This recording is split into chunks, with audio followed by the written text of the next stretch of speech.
Voilà, Colin Dead officiel, ma petite découverte de la semaine.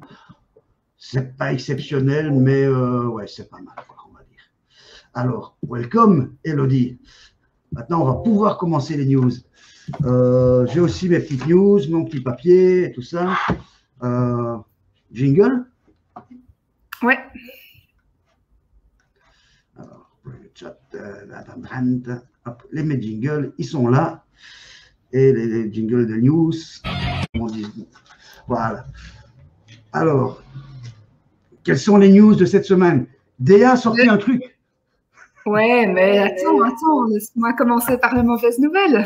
Ah. Tu sais comment ça va? Donc, c'est la news des 2 dernières semaines, vu qu'on n'a pas fait de show la semaine dernière. J'avais déjà ma petite note de prévu. Donc, le débit va être soutenu. Je commence donc par la mauvaise nouvelle de ces 2 dernières semaines.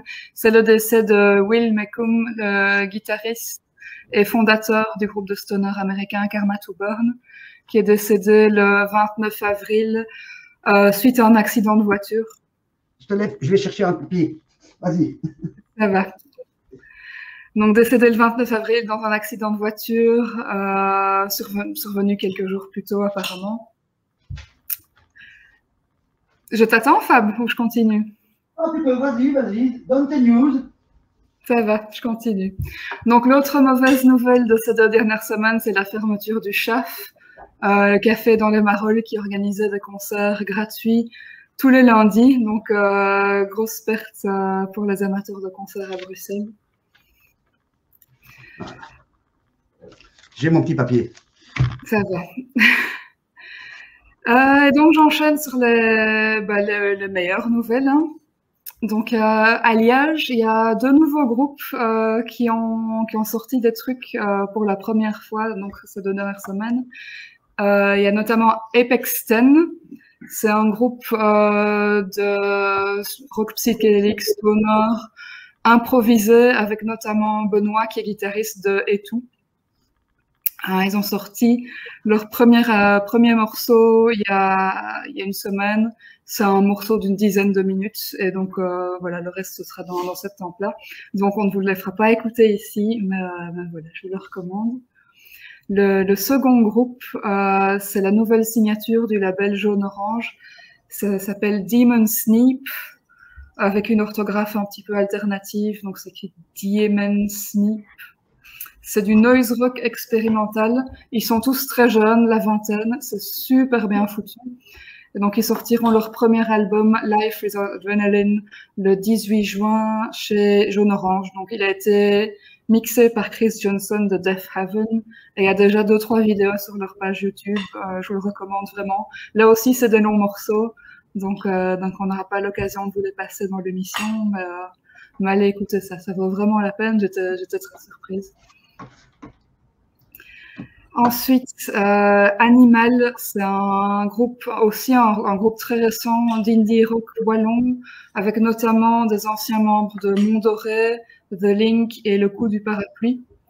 Ils viennent de sortir, donc ils avaient sorti leur premier EP, Best End of the World Ever, en février. C'est disponible à prix libre sur Bandcamp. Et ils viennent de sortir leur premier clip qu'on va se regarder. Ça s'appelle Elonium. Et le groupe, c'est Animal. Au pluriel. Avec un E. Au pluriel, oui, et en français. Animales. Voilà. Elonium. Bon, on écoute ça. Ça passe pas mal du tout. Ah, vous avez vu Murphy à côté de moi. Entre-aperçu, un bout de bras. Murphy, voilà. Murphy, dis bonjour au micro. Bien, bonsoir, messieurs, dames. Ça va comme ça, c'est bien? C'est comme ça va très bien. Voilà. Dans ce style-là, j'ai une petite news aussi qui vient juste de sortir aujourd'hui. Enfin, je ne sais pas si tu allais parler de Junkyard. Ouais. Ok, alors juste je dirais. En fait. Parce que Guillaume m'a envoyé les liens. Ouais, je l'ai ajouté à ma news juste avant l'émission. Ouais, tu aurais pu enlever tout le brol après le point d'interrogation, là. Elle fait que m'ennuyer. Donc, j'enchaîne sur les sorties d'albums de ces 2 dernières semaines. J'ai fait une petite liste et il y a pas mal de sorties belges, dont celle de Guillaume, du coup. La semaine dernière, il y a le nouvel album de Off the Cross dont on avait regardé un clip il y a 2 semaines, je pense. Donc Metalcore d'Anvers qui vient de sortir leur nouvel album Enjoy It While It Lasts.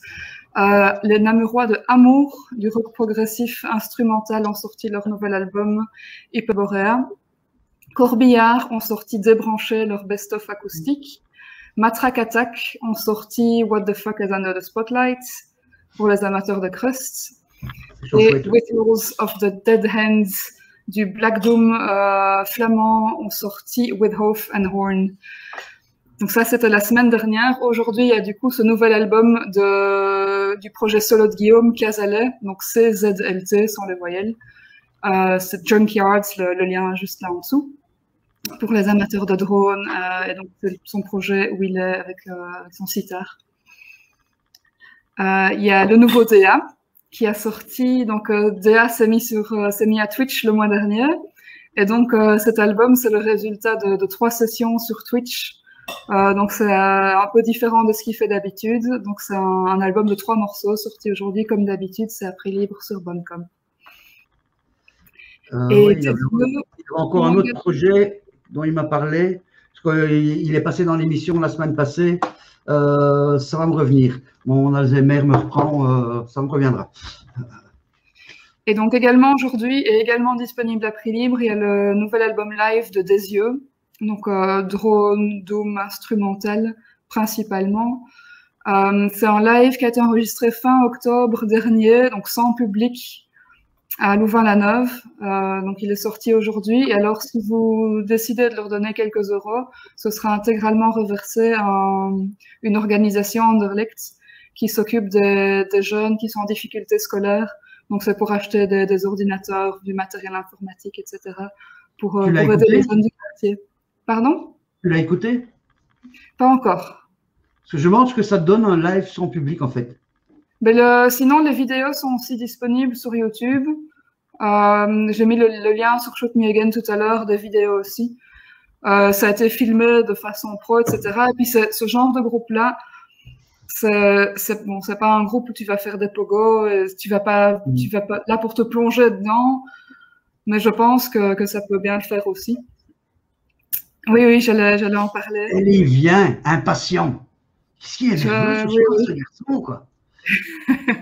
Et enfin, donc dernière sortie du jour, Gateway, c'est un one-man band de Bruges, du Death Doom, qui vient de sortir leur EP Flesh Reborn. Je passe aux annonces de concerts. Le Botanique a annoncé... En petits albums, j'ai quelques trucs, petits albums vidéo, des trucs comme ça. Il y a Rise Against qui a sorti un nouveau truc. Je l'ai écouté, c'est toujours pas mon bazar. Les Stranglers vont sortir un nouvel album. Il y a une première vidéo qui est sortie, elle est chiante à mourir. Bon, c'est en hommage à leur claviériste décédé. Les Descendants prévoient un nouvel album. Il y a la nouvelle vidéo qui est sortie. Et de nouveau, les Descendants, groupe légendaire, mais il n'y a pas grand-chose à l'intérieur. Eguar a sorti une vidéo acoustique absolument phénoménale, que je conseille. D'ailleurs, on la passera peut-être plus tard dans l'émission. Voilà, c'est tout. Pour le Rebellion Tour est annulé en 2021, comme tout le monde sans doute, 2022.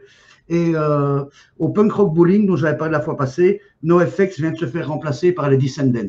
Je ne sais pas ce qu'ils ont encore été faire comme conneries, mais ça ne sera pas eux. Voilà. Voilà, donc je continue avec les annonces les annonces de concerts, tournées, etc. Donc Vintage Caravan, un groupe de rock islandais, a annoncé une nouvelle tournée. Ils passent le 5 mars 2022 à la baie. Black Midi, les Anglais, ont annoncé leur tournée aussi. Ils passent le 30 novembre 2021 au Bota. Bikini Kill ont reporté leur tournée. Du coup, il s'est reporté à juin 2022. Ils seront le 10 juin au Bota. Les Distillers aussi. Les Distillers, la nouvelle date est au mois de juin. On se fait rembourser les tickets, ceux qui l'avaient, mais on est prioritaire pour en racheter avant le 30 mai. Donc, si vous aviez des tickets, vous allez être remboursé et vous avez un code pour pouvoir acheter le nouvel album. Voilà. Bon système. Un nouvel album, nouveau concert. Voilà. Et alors, la tournée de Homme est reportée également. Les nouvelles dates bruxelloises, c'est le 6 et le 7 juin 2022 au Bota. La première est sold out et il reste encore des tickets pour la seconde. toujours au Bota, ils viennent d'annoncer les dates des nuits. Ce sera du 8 au 26 septembre de cette année 2021. Donc, bon, il y a 70 noms qui ont été annoncés. Parmi ceux-là, il y a Joseph Van Wissem le 9, I Am Morbid, donc les ex-Morbid Angel le 19, avec Grave, Gruesome et Pyrexia. Morbid Le 23, Angel. Tu as écouté ce groupe? I Am Morbid? C'est dans le style Non. Morbid Angel? Parce que j'ai du mal Ouais, à voir du death metal au botanique, quoi. Ça me. Ah oui, c'est du death, hein. C'est vraiment du death, ouais. Ok, c'est cool. Mais le C'est Bota cool, porte de plus en plus de dates comme ça, ouais. Le 23, il y a Ititanita. Et le 26, Emptiness et Neptunian Maximalism. C'était 2 dates qui étaient programmées séparément en juin. Donc ces 2 dates-là sont annulées et sont Le 6 mergées et le en 8. une date 26. Ouais. C'était le Pardon? 6 et le 8 juin, normalement. Ouais. Et faites gaffe, les liens, les events du Bota sont toujours au 6 et 8 juin. C'est pas la peine d'y aller, c'est reporté justement, comme Elodie disait, au 26 septembre. Et il y a Voilà. toujours le lien pour Les le concert. tickets restent valables au même prix, donc avec Ouais. les 2 groupes. Et Romano Nervoso, leur concert est toujours annoncé pour le 2 juin. Je sais vraiment pas si ça va. Non, ça me que ça semble. ait lieu. À mon avis, ils annonceront une date de report entre ces 4 quand dès que c'est Exactement. confirmé. Donc on va rester sur Etitanita. Donc ils avaient sorti leur 3e album Sauvé début avril. Et cette semaine, ils ont sorti le clip de Sermonizer qu'on va se regarder. Alors, on va d'abord mettre le petit lien. Et du coup, à voir le 23 septembre au Bota. Très chouette groupe à voir en live. Et après, pour la fin des news, on va avoir Mr. Rock himself, qui est déjà, je vois, dans les backstage. On accueillera Jacques pour la fin de tes news. Voilà. J'en ai notre encore mail, quelques-unes, mais plus beaucoup. Pas de problème. Ititanita, donc la nouvelle vidéo. Voilà. Très chouette. On va accueillir Jacques quand même pour la fin de ta rubrique news. Parce que bon, c'est quand même Jacques de Pierrepont, c'est Rocagogo. Salut Elodie.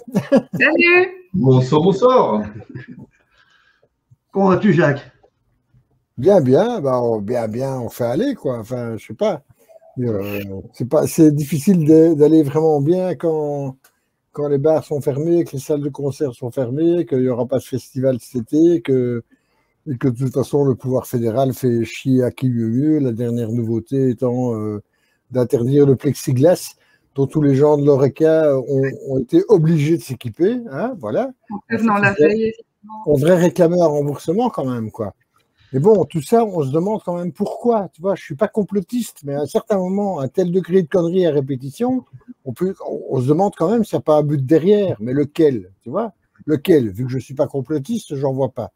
Mais ou alors le degré de conneries ou de morale intégriste, parce que comme par hasard, c'est des secteurs où on pense pas comme il faut, qui sont touchés, quoi. Tu vois, la grande distribution.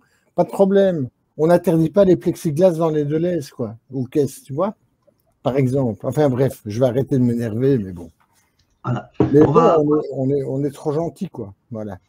On va terminer la rubrique news d'Elodie. On a déjà pu entendre 2 morceaux. Pardon, Elodie. Pas de problème. Donc, bon, on a vu passer le message de Kit tout à l'heure. Donc, Amenra, qui annonçait leur nouvel album de Dorn. Ça sort le 25 juin chez Relapse. Il y a un premier clip qui est sorti cette semaine. Il s'appelle The Evermans. Encore une fois, trop long pour qu'on vous le passe, mais un super morceau. Donc allez l'écouter. Le Dunk Festival ont annoncé une édition en ligne, fort comme le Roadburn Redux. Donc, ce sera du 13 au 15 mai inclus. Sur leur site, c'est gratuit. Je suppose qu'il y aura moyen de faire des donations.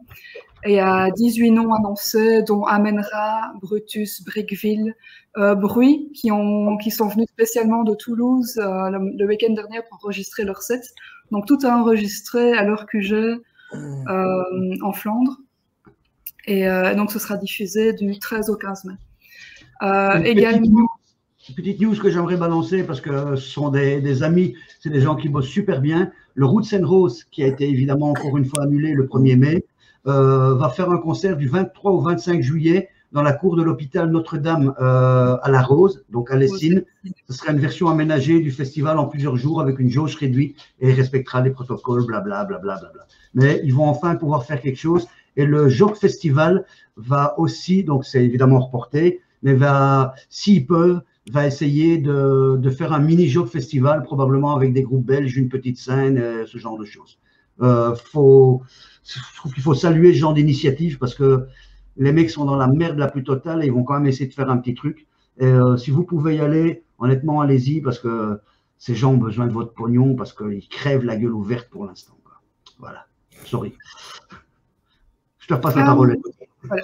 Donc, toujours dans les concerts en streaming, Doodseskader et Steak, pardon, on fait des concerts donc cette semaine sur Facebook et YouTube.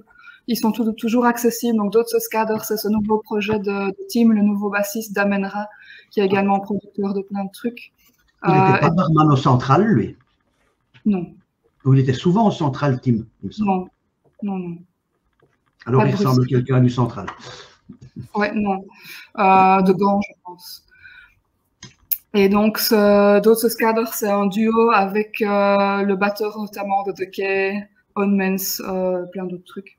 Tu en avais déjà passé, je pense. Ouais, c'est ça, j'avais passé un morceau. Ils ont sorti leur première EP cette année. Et donc, ça, c'était leur premier concert, même s'ils sont en public.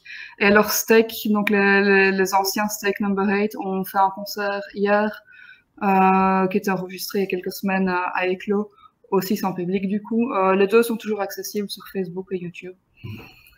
Et je vais terminer. Le concert de Neptunium devrait sortir en live et en DVD, en fait. Ah voilà, super. Mais celui-là, je pense qu'il est toujours sur YouTube aussi. Il est toujours sur YouTube. Celui du Botanique est toujours sur YouTube. Mais ouais. Guillaume en parlera mieux que moi tantôt. Et donc, je termine ici avec The Guru Guru, un autre groupe flamand qui sort un nouvel EP le 25 juin aussi. Le nouvel EP s'appelle It's a Doggy Dog World. Et le clip, c'est In Snakes and Ladders, Stakes Don't Matter. On va se regarder maintenant. On le regarde. Sympa. Je trouvais assez sympa. Ah ouais, ça m'a bien parlé aussi quand je l'ai entendu cette semaine. Donc voilà, de Guru Guru, nouvelle EP le 25 juin.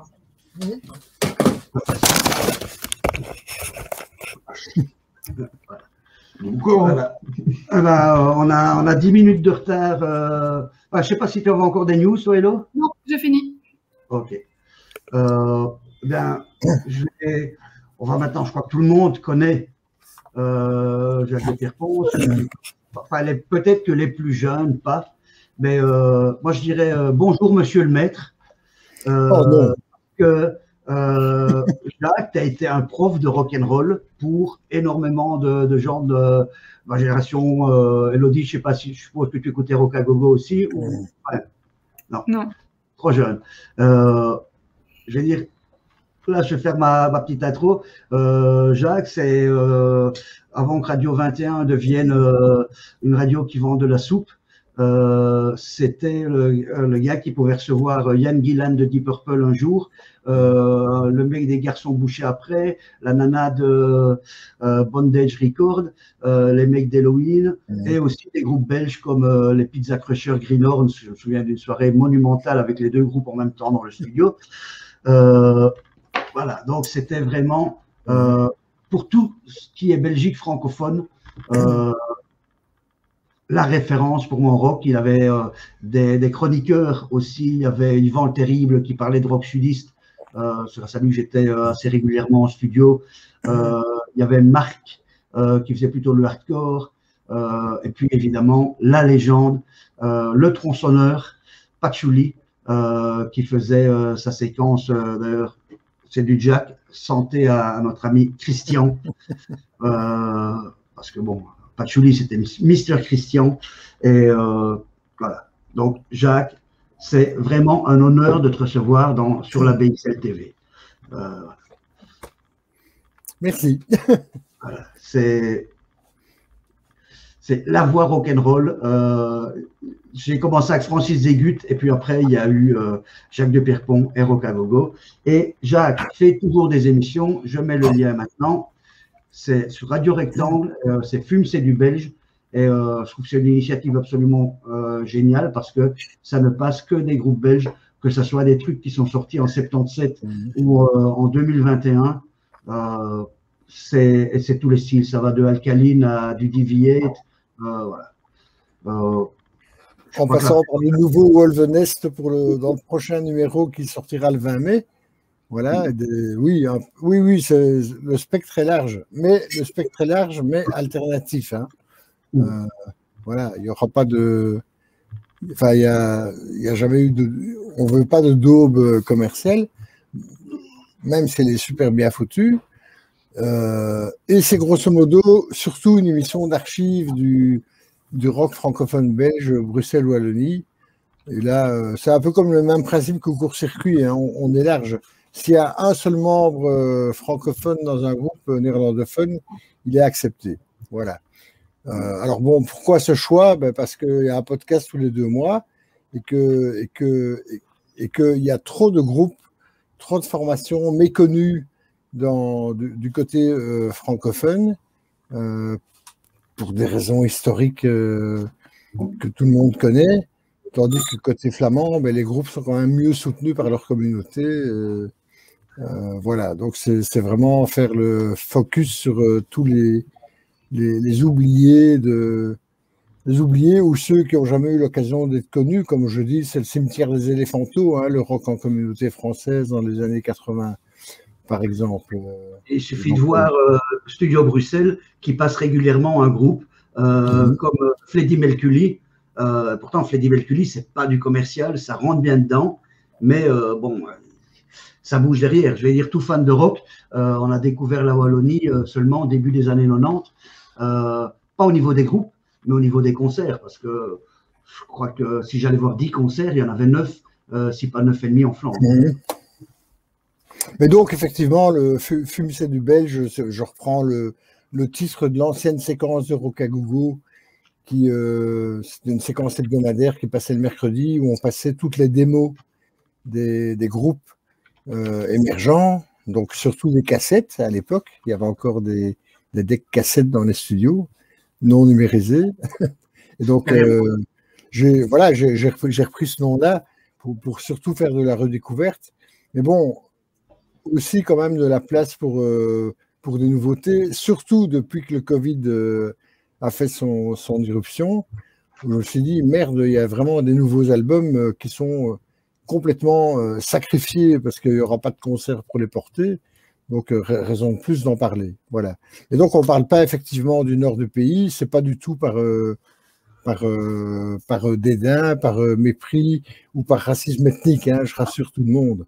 Voilà, c'est juste que c'est un peu comme quand on parle des réunions non mixtes de personnes racisées ou féminines ou homosexuelles, et puis il y a des bonnes âmes qui leur tombent dessus en disant comment vous ne prenez pas vos oppresseurs pour participer aux réunions.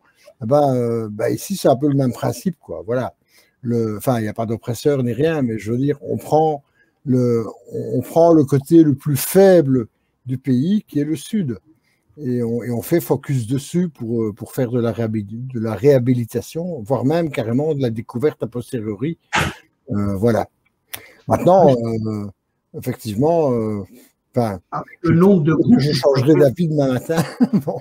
Avec le nombre de groupes, tu pourrais faire 2 émissions par mois. Il y en aura encore à découvrir, quoi, hein.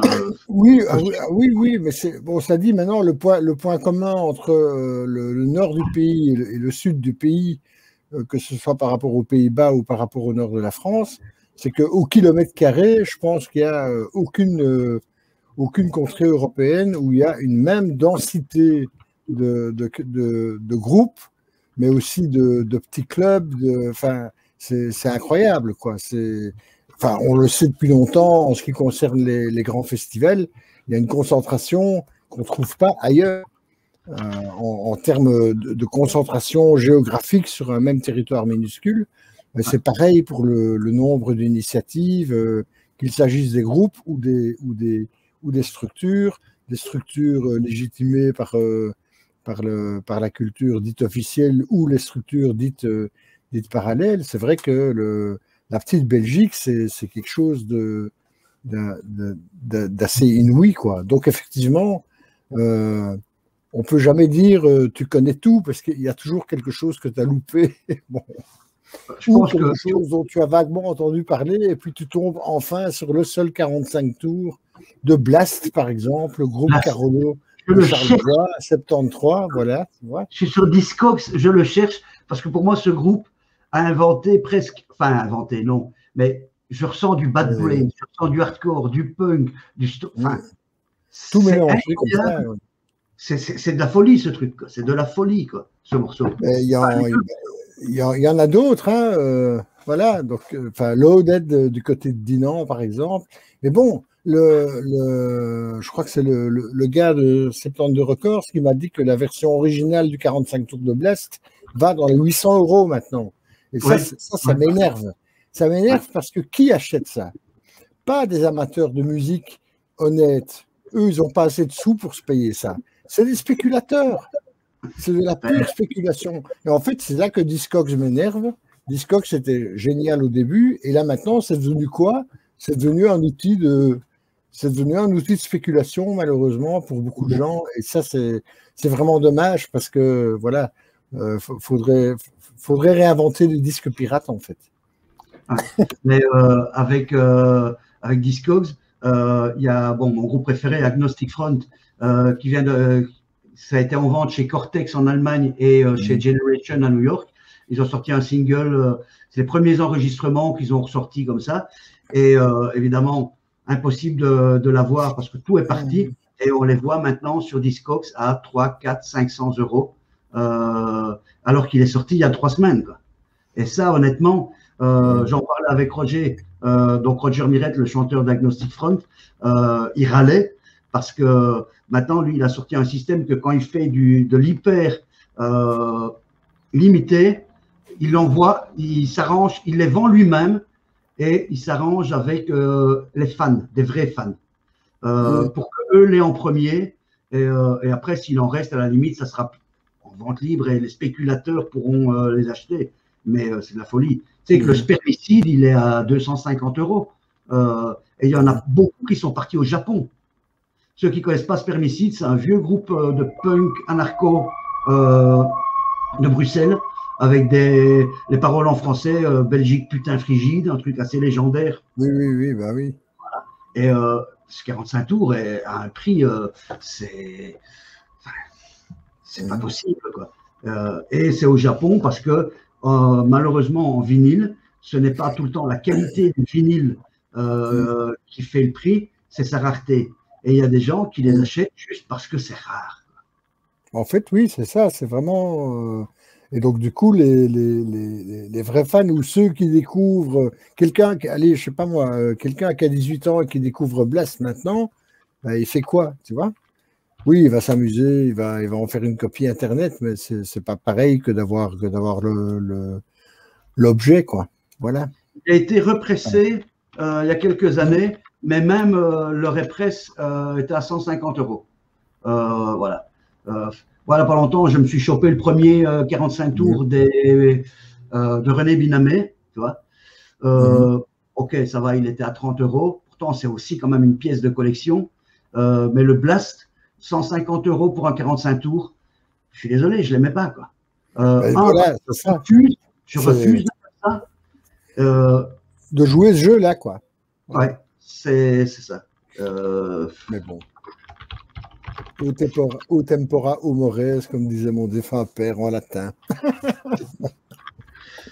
Et c'est vrai qu'au niveau, bon, film c'est du belge, ce qui est très chouette, donc ça je parle aux personnes qui regardent l'émission, c'est qu'avec le lien qui sera sur la page de l'émission, il y a tous les podcasts, je ne sais pas combien, quel numéro c'est maintenant. Ben, le 24e s'enregistre dans la semaine qui vient. Et tu es dans la 24e de BXL TV. C'est notre 24e émission ce soir. Ah, ok. Mais vous pouvez... on en fait 6 par an, quoi, en gros, quoi. C'est bimestriel, c'est-à-dire une fois tous les 2 mois. Mais évidemment, bon, avec le Covid, ça a ralenti les choses, mais Mais en même temps, bon, bimestriel, c'est un peu frustrant pour ceux qui aiment ça, mais en même temps, ça donne le temps de vraiment aller, de vraiment faire des recherches un peu plus pointues et de jamais dire ou répéter deux fois la même chose. Ben, l'idée, ce serait que, en fait, si on prend le catalogue de tous les groupes de la communauté française depuis grosso modo 1975 jusqu'à aujourd'hui, et qui sont dans le champ alternatif au sens très large, hein, ça va des brochettes à la muerte,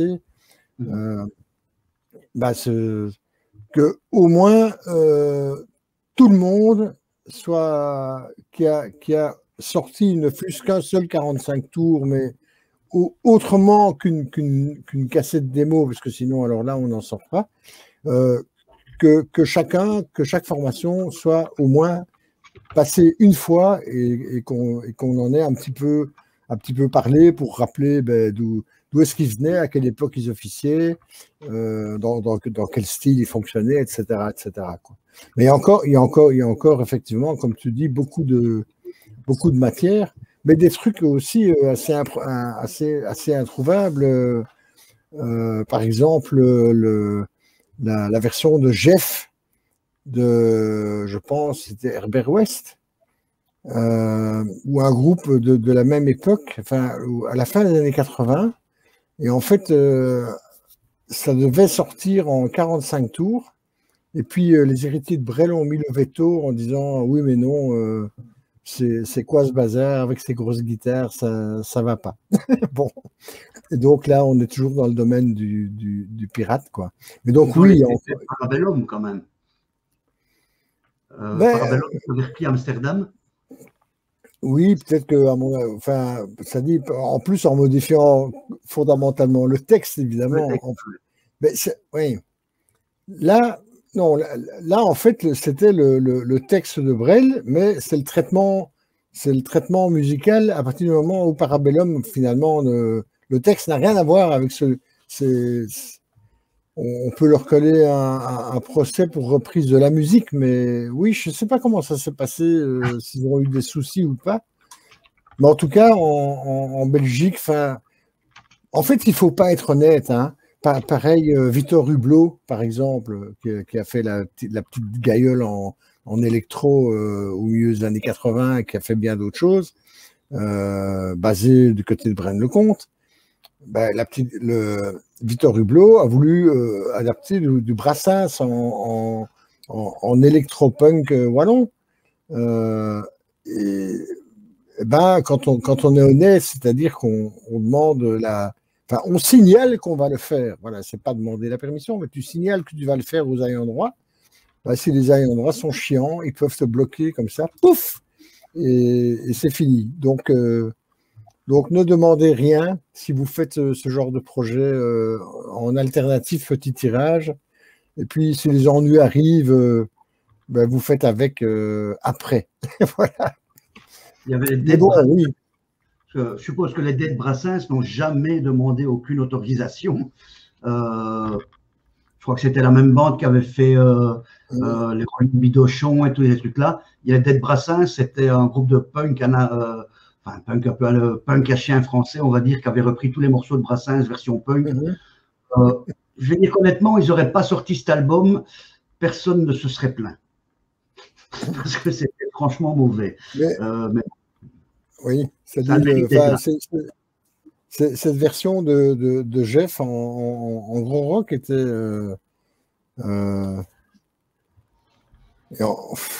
J'ai toujours cette cassette quelque part dans une caisse, mais bon, j'ai tellement de caisses accumulées dans une sorte de garage au fil des déménagements. Et petit à petit, je gratte, je sens que je me rapproche lentement et je finirai par tomber dessus. Voilà. Mais donc, oui, des surprises, des raretés. En fait, c'est intéressant, c'est les petites raretés, quoi. Donc, bon, je veux dire. Mais pas que, tu vois, la moitié, c'est pas, tu trouves tout la moitié sur Internet, quoi. On peut pas parler de rareté. Par contre, en objet physique, le tout premier maxi, vinyle, Wild Think, ben là, il faut que... J'ai réussi à trouver tout La Muerte, honnêtement, sur, comment dire, grâce à Discogs, j'ai pu compléter ma collection de La Muerte. Et je regardais, le spermicide, il y en a un en vente, il est à 52 €. Voilà. Donc c'est... Oui. Alors qu'ils étaient que Discogs ose le mettre en vente.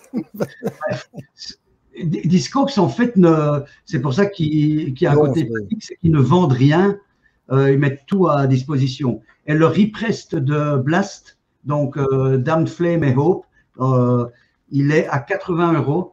Il y en a un en vente. Il n'a jamais été joué, donc c'est vraiment quelqu'un qui l'a acheté pour le vendre. Et donc, la réédition, il est à 80 €. Faut arrêter, quoi. C'est de la folie, quoi. Mais enfin, oui, il y a même des groupes connus. Bon, les Wild Ones, a priori, si on s'intéresse au rock belge, ben, ok, les Wild Ones, c'est un classique, mais on oublie qu'à la fin des années 80, c'était à l'échelle européenne, c'était un des groupes rockab les plus réputés, quoi. Ils ont vraiment eu une carrière, on va dire une carrière que parce que il y a toujours, on dirait qu'il y a toujours un plafond de verre invisible pour les productions des groupes belges, mais ils sont largement sortis des frontières. Et les tout premiers 45 tours des Wild Ones, ça vaut la peine de les faire redécouvrir, parce qu'il y a des morceaux comme This Land Once Rock que plein de gens ont soit oublié, soit même pas connu du tout. Et ce qui est intéressant, évidemment, c'est de remettre tout ça dans le contexte historique aussi, un minimum. Voilà, c'est aussi rappelé que dans les années 80, surtout en Wallonie, je veux dire, les groupes qui arrivaient à se bouger, ben, ils avaient bien du mérite, quoi. Les groupes qui arrivaient même à jouer, à trouver le moyen de sortir de sa cave, quoi. Et malheureusement, ils avaient cette étiquette belge. Moi, j'ai toujours dit que si Contingent aurait été anglais, Contingent aurait été un groupe, mais énorme. Parce que Contingent avait ce côté punk, vraiment 70s, parce que c'est de là qu'ils viennent. La voix de Bob, santé à notre ami Bob, et les compos, quoi. Les compos, c'est digne des Buzzcocks ou presque des Ramones. Tellement c'est catchy. Donc, ça, c'est c'est un peu des trucs de la BXL. J'avais créé la BXL Family aussi pour ça. Mais écoutez ce qui est autour de vous. Faut pas tout le temps aller à Los Angeles pour trouver un truc valable, quoi. Il y a des groupes énormes en Belgique. J'ai vu que tu as passé plusieurs fois, je suis content, mais les petits protégés, les Slovenians. D'ailleurs, ils viennent de sortir un 45 tours. Je ne sais pas si tu l'as. Ah ben non. Bon. Eh ben, tu vas le recevoir. Voilà. Ok, oui. Je vais m'arranger pour que tu l'aies. En fait, leur guitariste est décédé il y a 3 ans maintenant. Et en fait, bon, il y a eu pas mal de trouver quelqu'un. D'ailleurs, c'est un Kate qui a repris sa place. Et c'est une place très difficile à assumer. Et lui n'en peut rien, évidemment. Mais ils ont décidé d'enregistrer les 4 derniers morceaux que Sinisha, donc le guitariste qui est décédé, avait composés. Et, pour vraiment clore ce chapitre. Donc, ils ont dit, on va faire et ils l'ont appelé Sinners, parce qu'on l'appelait Sinners. Donc, avec sa tête en couverture, c'est Musa qui joue dans Genitors, Excuse, Détruire, donc dans pas mal de groupes, et qui est tatoueur à Bruxelles, qui a sorti, qui a fait la pochette de ce 45 tours. Et donc, c'est la fin du chapitre, on va dire, Sinisha, mais ils ont plein de nouveaux morceaux que personnellement, j'ai entendu. Le prochain Slovenians, pour moi, va être énorme. Et c'est distribué par Pogo Record, le label de distribution de Lionel qui joue dans les Missile of Octobers. Donc, qui fait aussi du très chouette boulot. Voilà. Donc, c'est enfin, pour moi, le réservoir belge est assez énorme. Et la scène en Belgique maintenant est vraiment, pas vraiment de tous les côtés. Et je trouve ça assez fabuleux.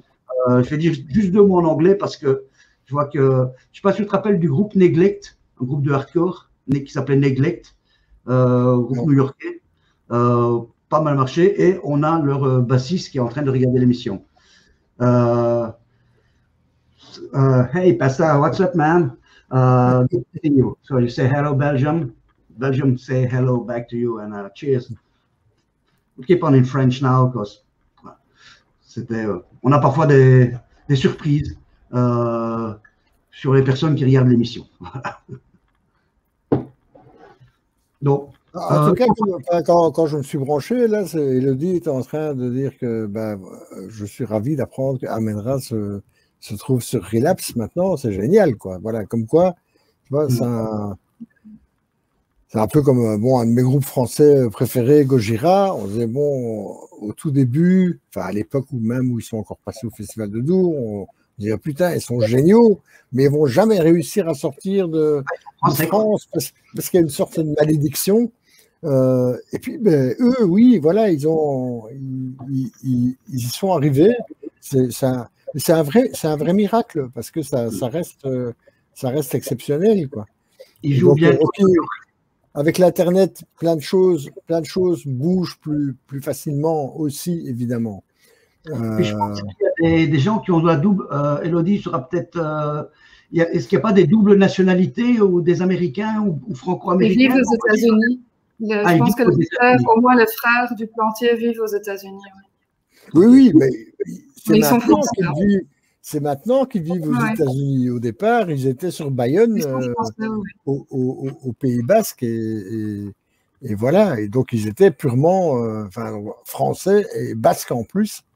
Donc, nichés quand même, dans les Pyrénées, très loin de Paris, tu vois. Et on sait bien que dans la France jacobine, hors de Paris, point de salut.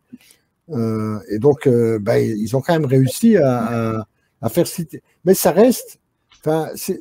Au-delà de la qualité intrinsèque du groupe, ça reste et je ne vais pas diminuer leur mérite, ça reste des accidents de l'histoire. Parce que ça reste exceptionnel, en fait.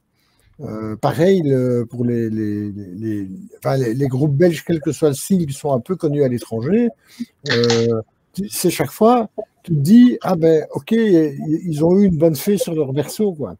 Parce qu'à côté de ça, tu as d'autres groupes qui ont autant de qualité, qui ont beau faire plein d'efforts, ils n'y arrivent pas. Voilà. Et bon, c'est pas propre à la Belgique. Hein. Tu prends toute la scène métal suisse. Il y a des groupes étonnants depuis la fin des années 80. À part la Young Guts, il n'y en a pas. Des groupes comme Knut, etc. Normalement, on devrait avoir une notoriété beaucoup plus grande que celle dont ils disposent, quoi. Donc, eux sont devenus cultes. Pour bien rappeler, c'est le groupe dont tout le monde parle, mais dont personne n'achète les albums. Ça, c'est un groupe culte, en fait. Et malheureusement, ça, je parle musicalement, le groupe suisse qui a le mieux vendu, c'était Crocus, quoi. Oui. C'était quand même. Au milieu des années 70, c'est pas mal, mais bon, quand on n'a pas de grive, on mange le merle, en fait. Alors qu'ils avaient Coroner, et il y avait Celtic Frost, il y avait Hellhammer, donc le pré-Celtic Frost. Il y avait des trucs fabuleux en Suisse, et les Young Gods. Moi, quand j'étais à New York, un groupe monstrueux à New York. D'ailleurs, une des dernières fois que j'y avais été, j'apprends qu'ils jouent le soir même à Bruxelles. Ils jouent à New York. Je m'arrange pour avoir des passes. Et quand j'arrive là, je vois un gars au marche, je fais alors le Sporting, il a bien joué. Le gars se retourne parce que entendre parler du Sporting à machin, c'était Front 242 qui joue à New York, un concert sold out, je crois 3-4 mois avant la date, quoi. Parce que Front 242 aux États-Unis, c'est énorme. Il y a des endroits, ils font des salles de 5 à 10 000 personnes. Alors qu'en Belgique, ils vont faire la baie, on va dire. Les gens ne se rendent pas compte de l'impact de Front 242 sur la musique. Il y avait, je me rappelle à New York, on parlait régulièrement de deux groupes belges, c'était Front, et on parlait de La Muerte. Quand tu écoutes White Zombie, il y a quand même beaucoup de choses que tu vas retrouver sur des albums de La Muerte. Le genre de riff, j'en parlais avec Didier quand il est venu dans l'émission. Ouais, mais bon, White Zombie, c'est bien. Je proposerais qu'on fasse un petit break musical. Tu as choisi 3 morceaux, je ne sais pas par lequel tu voudrais commencer. Que celui de l'année, ça passe en fin d'émission avec quand Oli de Metal Factory fera sa rubrique sur cette fameuse année, que je ne vais pas révéler tout de suite. Donc, oui, on ne parle pas de 1969 là. Hein, voilà. Pas encore. Ok. Alors, puisqu'on vient de parler de Celtic Frost, allons-y. Celtic Frost, la vidéo qui est en train d'ouvrir. Je ne sais plus lequel je sais plus lequel je t'avais signalé.